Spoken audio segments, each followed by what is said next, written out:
Good evening and welcome to the Pullman City Council meeting, this virtual meeting on August 11th. And yes, we have tried to meet in person. We've done part of that. We had a hybrid meeting.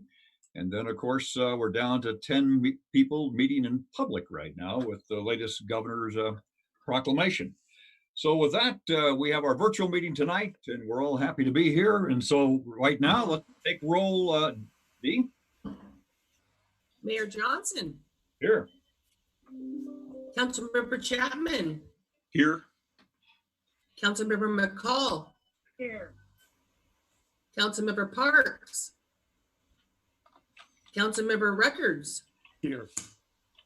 Councilmember Sorensen. Here. Councilmember Weller. Councilmember Wright. Here. And Nathan was having some issues getting on, so we'll wait for him. If he doesn't make it, we'll do an excuse later. But right now, he's still having some technical difficulties. He'll make it here. Under announcements tonight, we have some really great news. That is our solar power system for the new Parks Recreation Senior Center building is up and running, converting energy now, being fed into the electrical grid of the building. This new system is rated to last more than 30 years. Producing over 98,000 kilowatt hours per year with an annual energy savings to the city of a little over $10,000, reduction of about 16% of the city's energy costs to City Hall. And as of 2018, the city was investigating the option of solar power. We had those discussions here before the City Council. In 2019, Transalta and the Department of Commerce awarded sizable grants to the city for the solar panel array, which was installed in the roofs of the new Parks Recreation Senior Center building on Crestview. During the months of June and July, general contractor Apollo Solutions Group added solar panels to the 70% of the roof for the new Parks and Recreation Senior building. And with the help of M&M Harrison, Avista, and PCI Renewables, the necessary components were installed and activated to convert, monitor, and distribute energy produced by the solar panels. And again, it's been as of July 29th, it's all been going. Also, the need is urgent right now for helping the Kiwanis Stuff the Bus fundraising campaign. This is the 12th annual one. And like everything else, it's virtual. You can go online to KiwanisClubofPullman.org and /Stuff the Bus.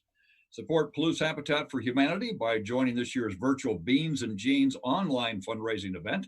Silent auction items are up for bid as of August 15th through the 22nd, culminating in a 15-minute Facebook Live event at 7 p.m. For all the details, you can go to PalouseHabitat.org. And we're still pushing the fill in for the census because we're not where we're supposed to be on that census. Whitman County is at 58.9, almost 59%. Pullman's at 50%. Response rate doesn't take very long, but it's very important, not only the city, but to the state as well. So we actually want you to go online. It takes probably no more than 3 or 4 minutes just to fill out the census so we can get credit for it. With that, today, the Pullman Arts Commission held its meeting, and Jerry Harris, who's the chair of that, very capable chair, could not be here tonight. So Laura McAloon, our city attorney, is going to give the council an update of what happened. Thank you, Mayor. The commission met and discussed, they had all viewed the video from the presentation by Black Lives Matter Pullman to the city council, and they had a discussion about whether they thought that was a project that the Arts Commission should pursue. The consensus was that they should pursue it. And ultimately, after discussing how to pursue it and potential places, there was a motion made that passed unanimously that they are sending a recommendation to the city council that the art display be a wall mural.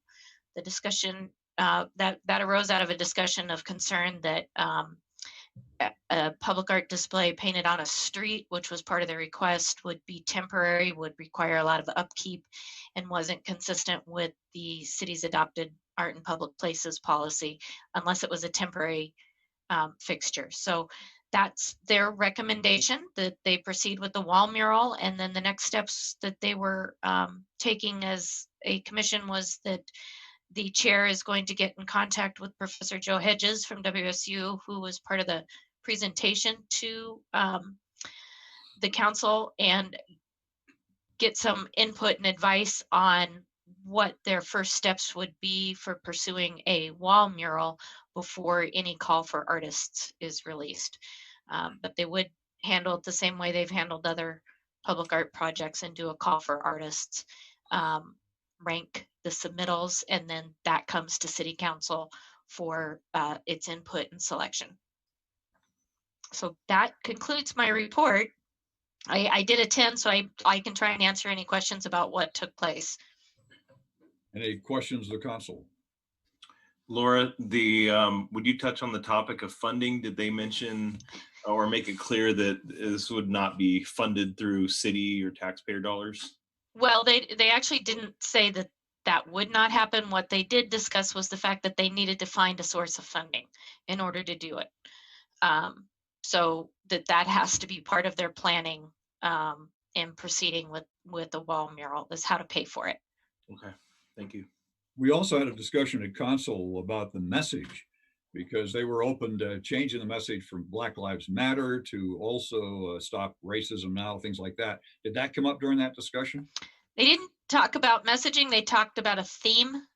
They had apparently in the past already been discussing the desire to install a wall mural somewhere in, or multiple murals in Pullman, and had been talking about potential ideas for that. My understanding was they were just going to include this in that with a theme, but no specific message or language was talked about that would come up in the call to artists, presumably, or maybe in the display, the submittals from the artists. Okay. Any other questions of council? Not, we'll proceed on with Councilmember McCall had her hand raised, Mayor. Sorry. Laura, just for the sake of clarity, we are talking about some sort of an installation on public property. Is that correct? We're not looking for someone to like donate the side of their building or. That was like part that. of their We're looking at- discussion, that it could be any of those things. Some of the things they talked about before they took the motion on a wall mural was using a utility tower, a water tower. And they went away from that idea and just decided to focus on a wall mural. They had a bunch of different, multiple different ideas for locations came up before they decided on the wall mural aspect. But in terms of wall murals, one of the locations they mentioned that they had previously been looking at was the retaining wall at Spring Street and Main Street. I don't know if that's public or private, but they also talked about the sides of buildings, that would be a possibility, because they used the example of the Pine Street Plaza one, which is on the side of a privately owned building, but was not, that was actually done by the property owner and the artist, not as a Pullman project, although it had funding from the Lodging Tax Advisory Committee. Okay, any other questions, comments? All right. Thank you, Laura, for that report. You bet. Next comes the consent agenda. These items are routine in nature, and do I hear a motion to read by title only? So moved. Second. Moving second. All those in favor signify by saying aye. Aye. Any Aye. opposed? Okay, with that, Laura McAloon, our consent agenda. Thank you, Mayor. Your consent agenda consists of a motion to dispense with the reading of the minutes of the regular meeting of July 28, 2020, and approve them as submitted. A motion to approve disbursements for accounts payable checks numbered 100550 and 100560 through 100607, totaling $2,209,091.91. A motion to approve disbursements for accounts payable checks numbered 100551 through 100559, electronic transfers 625 and 628, and payroll direct deposits 62799 through 63083, totaling $424.19. A motion to approve disbursements for accounts payable checks numbered 100608 through 100659 totaling $423,138.09.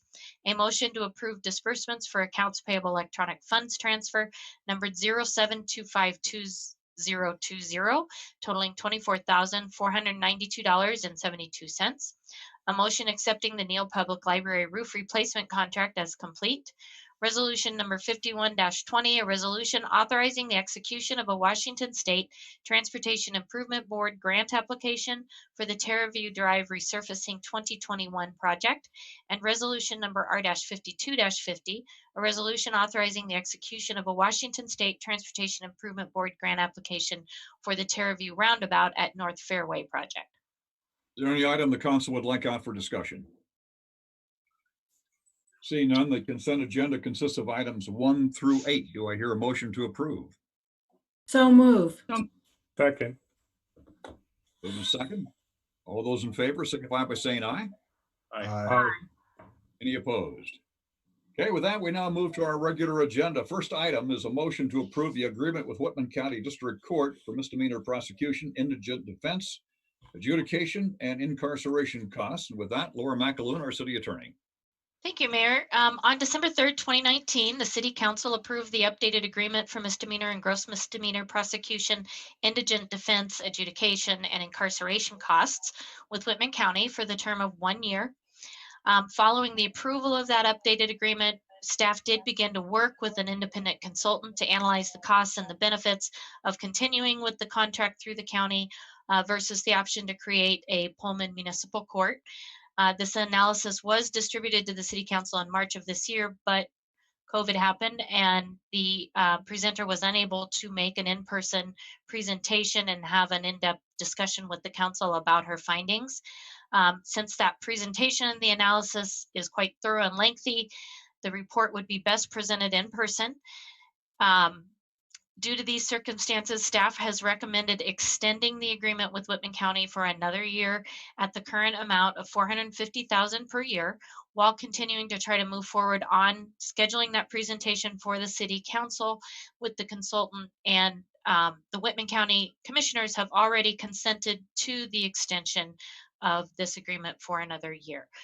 So the action requested of you is to take action by motion authorizing execution of the Whitman County City of Pullman Court Services Extension Agreement for the year 2020. And again, it's only for 1 year. Correct. Same terms, just a 1 year extension. Questions or comments from the council? Dan? Just a comment, just that I'm really looking forward to kind of diving into that consultant's analysis of kind of where we're at. But I think this makes sense just to kind of renew that contract for now because of the situation we're in. Okay. Any other comments? All right. Then do I hear a motion on this item? Move to adopt. Second. Moved in second. All those in favor signify by saying aye. Aye. Any opposed? Motion carries. Okay. Now move to item number 2. It's a motion to approve the CARES Act expenditure recommendation. Mike Urban, our Director of Finance and Management. Mike? Thank you, Mayor. Good evening, Council. Before you tonight is a memo as well as some guidance from the Department of Commerce regarding what to do with our CARES dollars. If Council remember, on June 9th, you approved accepting the $1,036,800 grant from the Department of Commerce, and that's good on the revenue. But before we go out and do the expenditures, I wanted to put in front of you some sort of a work plan for further discussion. Certainly, the idea is to capture as much as we can of these dollars to help prop up our funds here for the city as we see some curtailed operations due to COVID. And what I've presented to you is my first blush as to what would qualify for the plan and how we could go forward with that in some stages. There's some items at the beginning of this, like the payroll reimbursements, are really critical, and for some PPE and equipment that we've purchased. But I wanted to leave some room at the end once council could see some of the things that we are able to spend these dollars on, and have a discussion and then give me some guidance as to what to do going forward. There's certainly a plan here that we can utilize all these dollars on items, and the sooner we can get after it, the better. But I also wanted to make sure that the council had ample time to consider some of these expenditures and provide the guidance, because it will come back in the form of a budget amendment at the end of the year with the others. And I certainly don't want to go out and spend money that the council wouldn't approve in an amendment later. So before you tonight really is, I'm requesting a motion, and I apologize, there's a typo at the end of the third paragraph. Instead of 36.3%, it's 36.7%. But what I'm recommending that council approve is to allow me to move forward on the immediate ongoing items that have been identified, as well as the August items, which would do some facility upgrades as far as touchless sinks and toilets in areas where staff as well as the general public will be going, and then reimburse us for some payroll, some technology deployments, and then some future technology beef up so we can continue a paperless process and move things through on a more touchless way, so there's less chances of transmitting COVID amongst the general population to us in the form of forms that they can pull very easily off of the internet and fill out, as well as us receiving those forms electronically. So I put together a longer memo that I like to do on the 2 pages, and but I tried to limit it to 2 pages, knowing I'd be in front of you and being able to answer any questions. So with that, the recommendation is, and I'd be happy to answer questions and help in the discussion. Okay, question. First of all, we'll go to Al. I saw your hand up right away. Hey, Mike, can you hear me okay? I sure can. Just a couple of little things. This grant money, is it a situation where we have to spend the money to keep the money? It is. Whatever money that's left unspent goes back to the state at the end of the go around. So we do want to make sure we utilize all of it. Okay. So we've got that 60-some% there that we can kind of get out there right away. And then we've got that other amount left that we can kind of dive into and maybe distribute to other places as maybe we see fit then. Absolutely. I wanted to at least give you a jumping off point where if nothing else were to come up in discussion, that this project would meet the COVID requirements, as you can see in the by the 5-way test that the Department of Commerce has administered. Okay, I just wanted to confirm all that with you. Thank you. Okay. Other comments or questions? Brandon, we'll go to you, and then we'll go to Pat. Sure. Thanks, Mike. This is thorough as always. I have one thing that maybe you could touch upon, and tell us the justification for this, and how it fits within this 5-pronged test that Commerce gives us. Would you touch upon the reimbursements for roofing repairs at emergency shelter? And I can elaborate more if you need, but maybe you could just touch upon that. Sure. No, I have a good handle on this, because this is one of the items that was discussed thoroughly, and then even more thoroughly, and even more before I even included this. I took a little convincing, but now I'm a staunch opponent of it. So the long and the short of it is once we left the Pioneer Center and moved into the new rec center, our emergency plan was that the emergency shelter at that Pioneer Center basically moves over to the new rec center, as well as council proved by spending $400,000 on a generator for that building to be able to power it during an emergency. So we've updated our paperwork, and then what happened is, as we were going through construction, and many of you remember walking through that building during the winter, and all those 5-gallon buckets out there catching water everywhere on that side of the building, we thought that we could get a few more years out of that roof before we had to replace it, and we quickly realized that we had to come up with some sort of repair work for it. And as the solar project started to come to fruition, we realized that whatever work we were going to have to do needs to get in before that solar work. Well, it timed out as well with the COVID happening that I looked at these dollars that were available and I ran it through the 5-way test. And then I pulled across, this part's in your packet on page 3, where it talks about medical uses on the second bullet, expenses of establishing temporary public medical facilities and other measures to increase COVID-19 treatment capacity, including related to construction costs. And one of the items that I didn't provide, because it was the actual program guidelines, a little more dry. So most of this was covered in the, or most of the guidelines were covered in this, except for one statement in particular that jumped out at me, that the use of the funds are very broad and flexible and can be used for both operating and capital expenditures. And the capital expenditures were bolded for emphasis.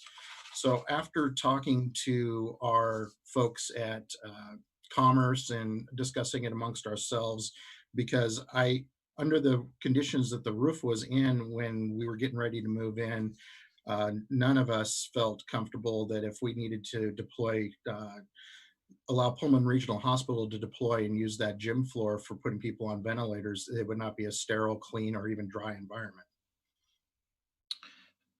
I appreciate that. And of course, you can imagine, I'm trying to imagine what an auditor would say.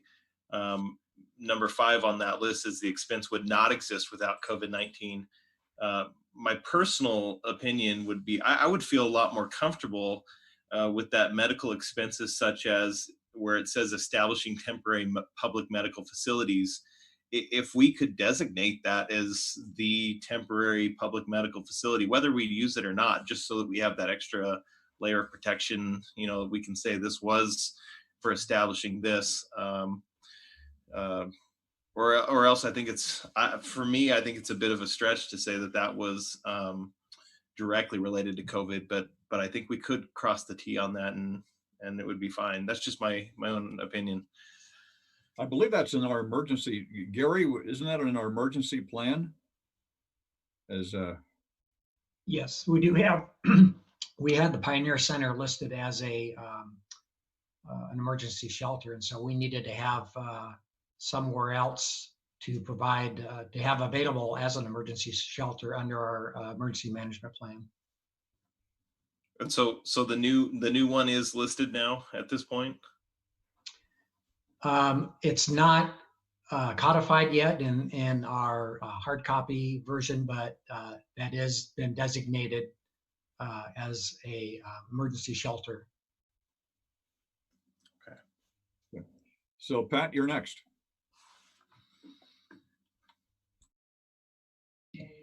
Thank you, Mike. I had that same question that Brandon did in terms of the emergency shelters. So thank you for clarifying that. The question that I had was in the October work description, and the last sentence says payroll hours may create an issue unless time period extended past October. So is that to coincide with the federal fiscal year, or if that's not the case, what does that mean? Okay. That's a really good question. So what it means is, according to the grant, we have to expend this by December 31st. But according to Commerce, they want to see us expend it by October 31st. That is something that the AWC has taken up to try to get Commerce to relax their rules on. So if we go to deploy in October, and we, depending on the amount of folks we can bring in, and the additional first group is to look at those employees that are already on furlough, getting them trained up to go install these items. If we run out of time, that there's some payroll that may extend into November or December that we may have to pay for ourselves and not be able to be reimbursable for COVID. I fully expect Commerce to relent and at least give us to the end of November, if not the end of the year. But this is in progress, so that's just my view of things. So that's why I put the payroll hours. So if it was something the council wanted to do right away, we can certainly get started right away and may not run up to that problem at the end of the year. But that's that's a small problem to pay. It's just COVID hours that could be reimbursable through the grant. Okay, great. Thank you for clarifying that. Appreciate it. Other council members on this? Do I see any hands going up? I don't. Okay. So with that, no more questions. Do I hear a motion to approve these CARES Act? Yeah, Al? I'll move to adopt per Mr. Urban's suggestion of doing the first part now and waiting for the second part to come back in September. Okay. Do I hear Dan? Okay. All those in favor signify by saying aye. Aye. Aye. Any opposed? Okay. Thank you for that. We now move on to item number 3 and 4. We'll deal with the Kamiak cottages. First is a resolution Wait, approving. Mayor, Mike has something else to add. Okay. Thank Roll, you, you know. Thank you, Council. I took Councilmember Chapman's deal to heart. That those expenditures have already happened, so there's no harm in me going back and having another conversation with Commerce and getting something in writing that maybe that'll make everybody feel just a little bit better. And then once I have that, I feel like I can submit that for reimbursement. So I'll put that one on hold and work on the other items, even though I'm authorized, and come back with some additional information. And again, using the emergency management that we already have, that we can use that for documentation too. So, okay. I'll present them in full. Next items 3 and 4 will be dealing with the Kamiak Cottages planned residential development. And first of all, before we start, Jennifer Hackman, we just want to thank you for stepping up after Pete's retirement to fill in the gaps. I know that economic development is your main thrust, but thank you very much for helping out with this. And as you probably have heard, RJ, our new planning director, will be starting here at the last week of August. So again, Jennifer, thank you for stepping up, and the presentation now is yours. Thank you, Mayor. Good evening, Council. As the Mayor said, we are dealing with items 3 and 4, and this is to develop a planned residential development, and that will be for the preliminary plan and the preliminary plat. Before we begin, I need to point out that with regard to the board docs upload, for item number 3, that exhibit A actually is meant for the plat, not the plan. So while the findings of fact, conclusions, and conditions for the PRD were identified in the staff report on pages 70 to 80 in your packets, those were meant to be pulled out as the exhibits for the plan resolution. And so we emailed the attachment of the exhibit that is supposed to replace that to you. I'd be happy to go through that with you when the time comes, but essentially there are a few additional conditions for the preliminary plan that belong with the plan and not the plat. Just wanted to take you through that. And I apologize for that clerical error. So as you are aware, the COVID-19 emergency prevented the city from conducting public hearings for several months. Restrictions on public gatherings while we were in phase 1 and phase 2 prevented the Planning Commission from conducting quasi-judicial hearings. So the city had received applications for these 2 items for the Kamiak Cottages PRD preliminary plan and the preliminary plat in October and November of last year, respectively. An analysis was conducted at that time, and the case was set to be heard on March 25th. Unfortunately, hours right before that meeting was set to begin, it had to be canceled per governor proclamation. This past July, subsequent to Whitman County getting permission to enter phase 3, we were able to create a plan to hear quasi-judicial business requiring public hearings. So public notification was resent, and these 2 items then went before the Planning Commission at its regularly scheduled meeting in July. And so that they could come before you tonight. So I just wanted to give a little bit of an explanation as to some of the dates that you might have seen in the packet. The Kamiak Cottages PRD preliminary plan and plat are, they do go hand in hand, and that's one of the conditions. The proposed development is across from Kamiak Elementary School, surrounded by Paradise Hills number 8 subdivision and Paradise Hills number 9. And the concept is what is known as a pocket neighborhood, or a neighborhood within a neighborhood. The proposed development submitted by Mark Wintz of Wintz Development Company would subdivide 1.8 acres into 13 lots and develop 12 modest homes, 1 community building, parking, and open space. The 12 single-family homes would range from a little over 1,000 square feet to up to approximately 1,300 square feet each, and they would be priced under $300,000. Residents would share a parking lot area, open space, and all the frontages would face that open area. And then there would be a community building. So this pocket neighborhood is designed in the style of Ross Chapin, who has been involved in designing similar neighborhoods for about 25 years, and it would be the first neighborhood of its kind in Pullman. During site review, the SPRC did recommend 30 conditions. Under questioning at the Planning Commission meeting, Mr. Wintz replied that he could accept all of them. And a question did come up about when the sidewalks would be installed on the street coming into that development, Kamiak Court. And Mr. Wintz committed that the north sidewalk would be installed on Kamiak Court before any cottages would be occupied. That was something that was important to the elementary school, wanting to enable sidewalk access, complete access to the school. There was also discussion about the construction schedule. If you noticed in the packet, originally the developer wanted to begin construction this spring with a hope to be completed by late fall. Should the PRD plan and plat be approved by council, the developer expects to begin construction yet this fall, with hopes to complete construction by spring of 2021.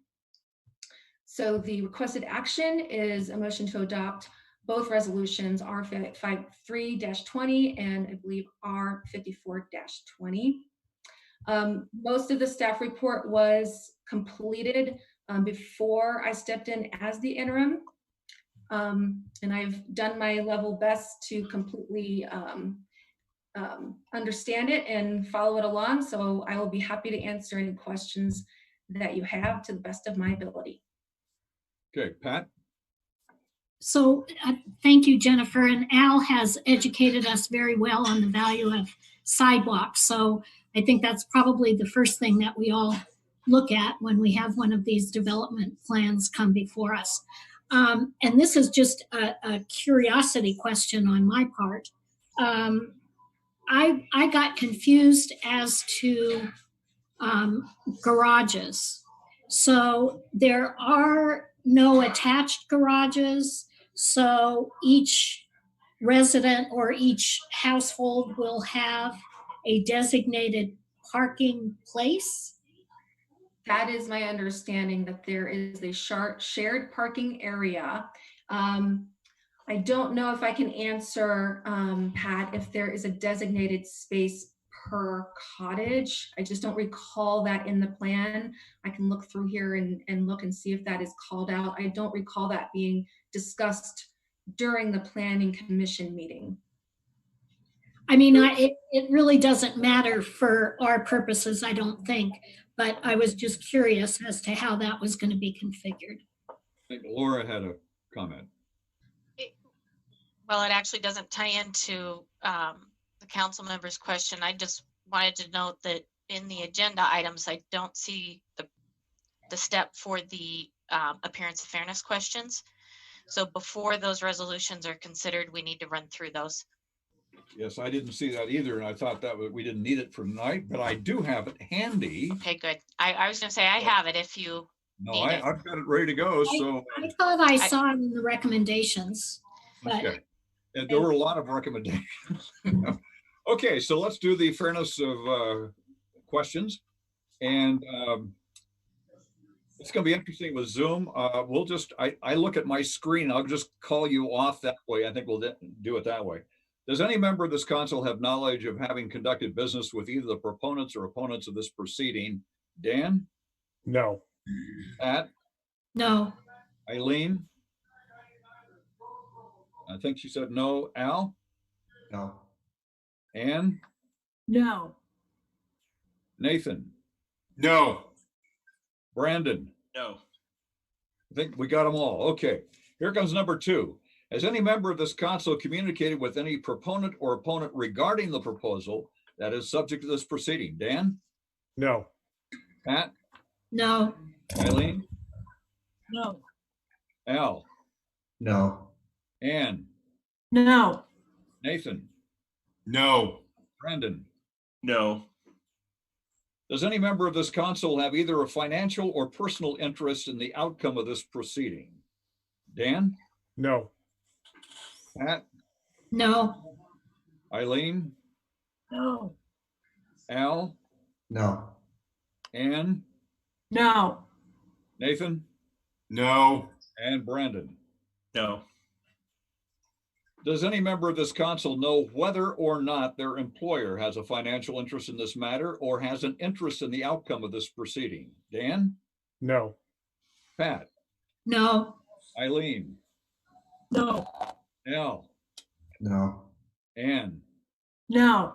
Nathan? No. Brandon? No. Does any member of this council live or own property within 300 feet of the area which is subject to the proceeding? Dan? No. Pat? No. Eileen? No. Al? No. Ann? No. Nathan? No. Brandon? No. Does any member of this council have any special knowledge about the substance or merits of the proceeding which would or could cause a council member to prejudge the outcome of the proceeding? Dan? No. Pat? No. Eileen? No. Al? No. Ann? No. Nathan? No. Brandon? No. Is there any member of this council who believes that he or she cannot sit or hear this matter fairly and impartially, both as to the respective positions of the proponents or the opponents of this proceeding? Dan? No. Pat? No. Eileen? No. Al? No. Ann? No. Nathan? No. And Brandon? No. And it's going to be very difficult to ask the audience because we're on a Zoom. As far as the mayor's concerned, all 7 of these questions without the number 8 is no for me too. And usually when we go through, we all give those answers, but we have a full council tonight, so I don't look forward to breaking any ties. So that takes care of that. So thank you, Laura, for that reminder. And now questions of Jennifer on this. Pat, you've had your question as far as the detached or where the garage is concerned. Al, Sorry. pardon, I've got Al next. Oh, you found it, Jennifer. I found an answer to Pat's question while you're going through the fairness. In order to reduce the amount of surface area dedicated to cars and make the setting possible, we placed the auto parking and circulation near the entrance. Each resident will have one 12 by 22 detached and enclosed garage space. Additionally, there will be 12 unassigned spaces that are designated for residents and 5 designated guest spaces. Garages belonging to residents along the west side will have direct access into their respective rear yards. Other residents will enter through the commons to their front doors. You for coming up with that. See, Laura came up and said, hey, we need to do the fairness, and we got enough time for you to find the answer for that. So Al, we go to you next. Yeah, just a little refresher, Kevin. We changed the sidewalk requirements, and can you just refresh everybody real quick in regards to what that requirement is and what the timing is of the sidewalks? Yes, so with all new subdivisions, it's 1 year from acceptance of the final plat. Now, I assume that would also apply to PRD, and that's basically what council decided. It was Before that, it was 3 years. The developer had 3 years to put the sidewalks in from acceptance to final plat, but the current requirement is 1 year. Okay, and so Jennifer, in regards to this one here, we're gonna have sidewalks in before any occupancy, at least on one side of the street. Just want to confirm that. Yeah, well, the question was specific to the Kamiak Court, the drive that comes in to the development. My understanding is that the sidewalks in the development in the PRD itself would be there. And then there was an additional question about the court that leads to the development. So they responded that the north side of that court would also be in before there was any occupancy. Okay. I would just make sure that we've got some sidewalks in, at least for one thing all the way before we okay all of this. Yes, sir. Other council members? Brandon, see your hand. Thank you, Mayor. And maybe Kevin, maybe this is something you could touch upon. It's not necessarily, it's not something that's going to weigh on me voting one way or the other on this. I think that Mr. Mader is providing exactly what some of our community needs with this type of housing. But, you know, in seeing the map and seeing where this is at, if as a longer term issue, if we go back 3 years, when the elementary school was getting put in, the Planning Commission had asked about Greyhound Way going through, meeting Terraview, and we were Planning Commission was told, council was told that eventually, as this starts to develop, those two roads would end up meeting. It was even suggested that at that point, the developer would help share the cost in this. 2, 3, 4 months, it was really soon after that that Mr. Mader had started to develop, and the Planning Commission asked, and I remember the answer was, well, not with this phase. And now we have another development going in, and I know that there's probably some consternation with residents based on traffic, based on this thing growing. What is the timeline? What are we looking at for Greyhound Way and Terraview connecting so that the traffic is not necessarily going through residential neighborhoods, but on those collector arterials? Kevin, I think you have an answer for that. Yeah. Essentially, the way developers do these projects is they finish one subdivision typically, and then they move on to the next one. And so when Steve Mader preliminary platted this area, it was a pretty large area that he's choosing to final plat in phases, which isn't uncommon. So oftentimes a developer picks a big area, does the preliminary plat, they have a certain amount of time, I think it's 5 years after council accepts the preliminary plat to submit the final plat, or else they have to go back through planning commission and go through the whole process again.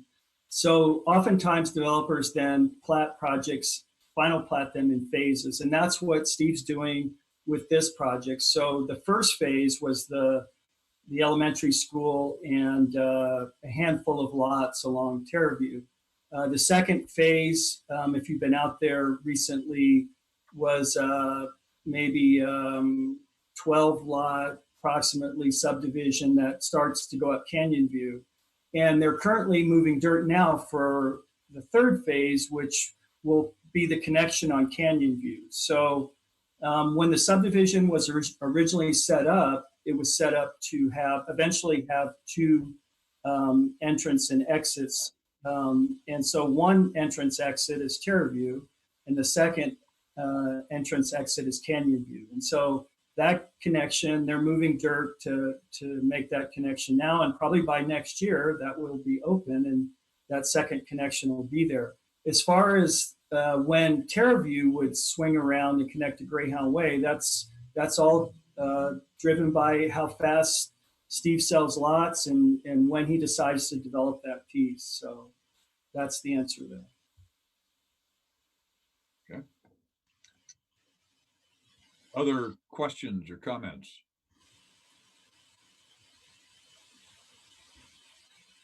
There's no other questions. Are we ready for a motion on this? And again, I think the motion would include, Laura, I just want to double check, accepting the findings of fact and conclusions in that motion. For both- Yes, but the motion would be, first of all, to accept the findings of fact and then to take separate action on each resolution. Okay. So do I hear? Move to accept findings of fact. Second. Yep. Second, all those in favor, signify by saying aye. Aye. Aye. Any opposed? And now we go to the resolution. Again, thank you, Laura. The resolution. This is for item number 3, R53-20. Move to adopt. Do I hear a second? Second. Okay, Laura, would you read it, the resolution? Resolution number R-53-20, a resolution approving the Kamiak Cottages Planned Residential Development, PRD, preliminary plan. All those in favor signify by saying aye. Aye. Aye. Any opposed? Okay, we now move to item number 4, resolution which is 54-20. And again, it's a continuation on, and this is one which we're adopting the conclusion, the 7 conditions. Do you want to set, Laura, would you like a separate motion on the conditions and then again on the resolution? Actually, the way the resolution is set out is that the council adopts the findings of fact in the resolution. So this one can simply be adoption of the resolution. And that includes the conditions. The findings of fact set out in Exhibit A, so it incorporates it, and the conclusion set out in Exhibit B. Okay. So presuming those exhibits are correct, as Jennifer explained, other than the way they're attached in board docs, that incorporates everything. Okay.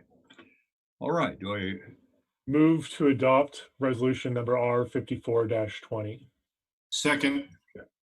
move in second? All those in favor signify by saying aye. Aye. Any opposed? Okay, resolutions number 3 and 4 have all passed. Item number 5 now is a resolution authorizing the execution of a ground lease between the city of Pullman and Corporate Point. With that, you go to Kevin Gardis. Thank you, Mayor. Good evening, Council. Corporate Point has been actively developing its properties along Brailsford Drive, located south of Bishop Boulevard and west of Harvest Drive. The developer is currently working with a potential tenant to develop the property located due south of the new Starbucks on Brailsford Drive.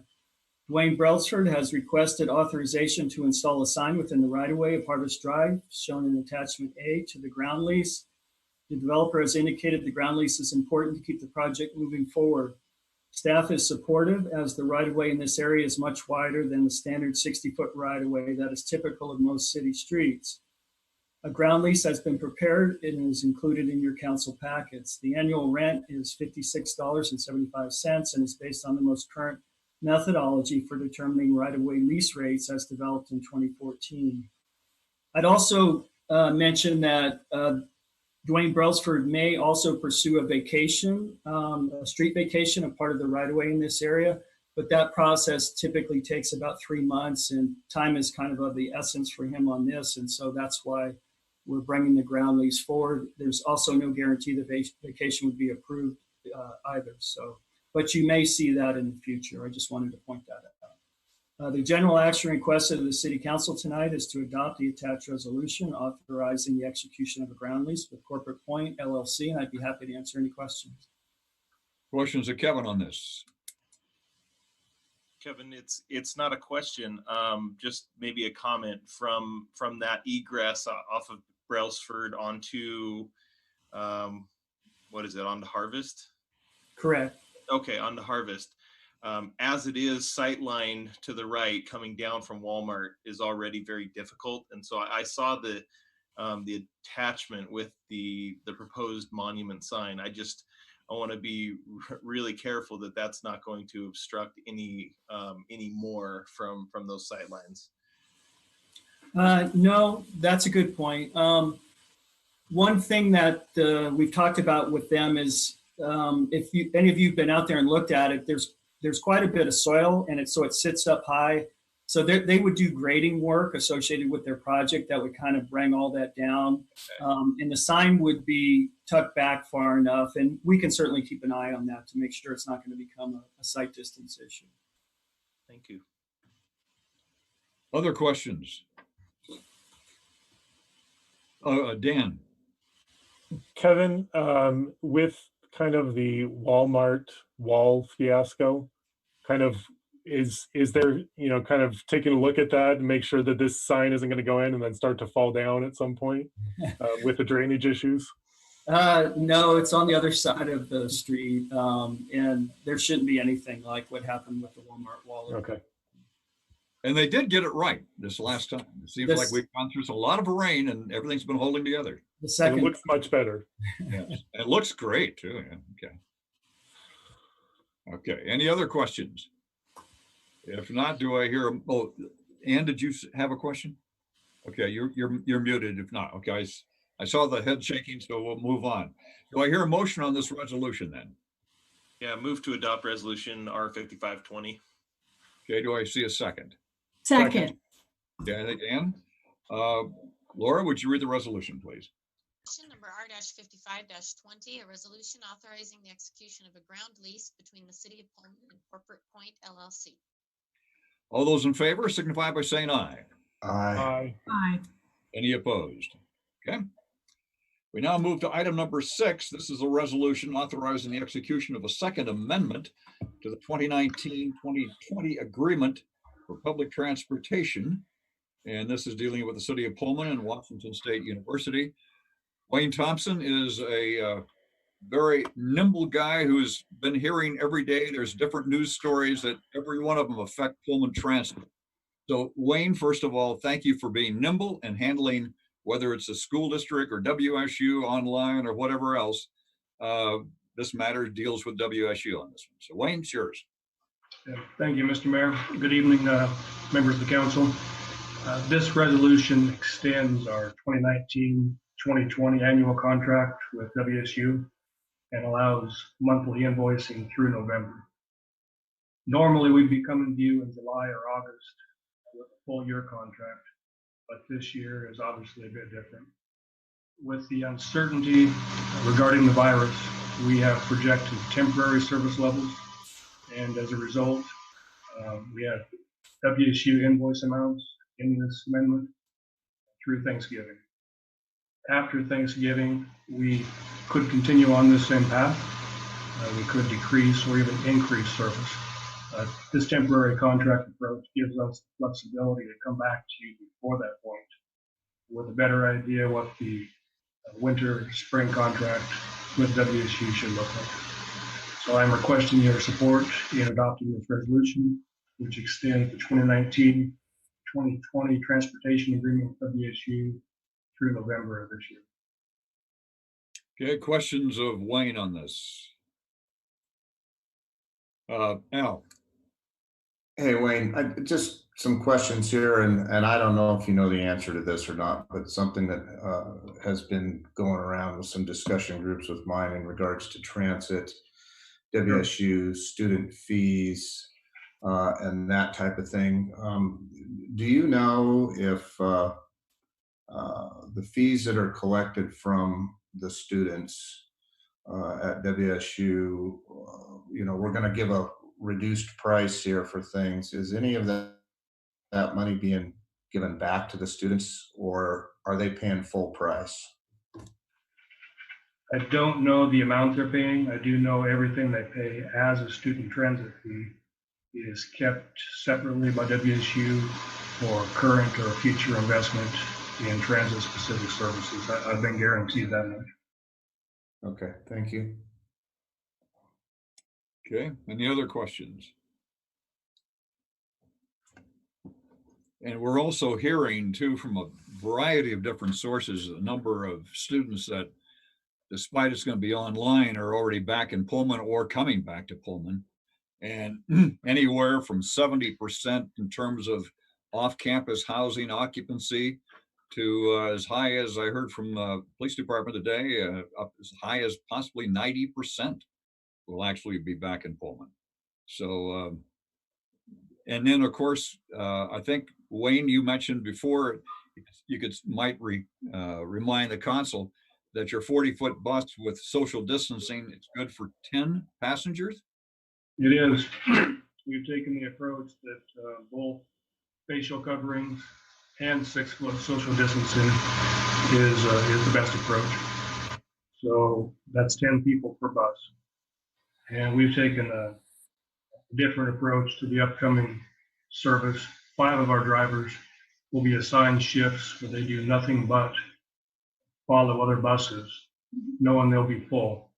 So their assignment may be different every day, every portion of the day.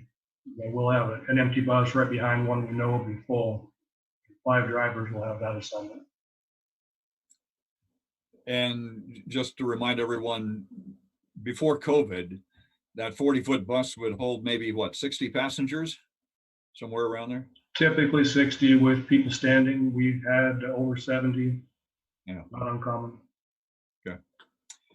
Quite an impact. You pretty well see that at Merman and Terview. I can tell you that when you see all On the some days, yeah. in, that's for sure. If there's any more questions, if not, do I hear a motion on this resolution?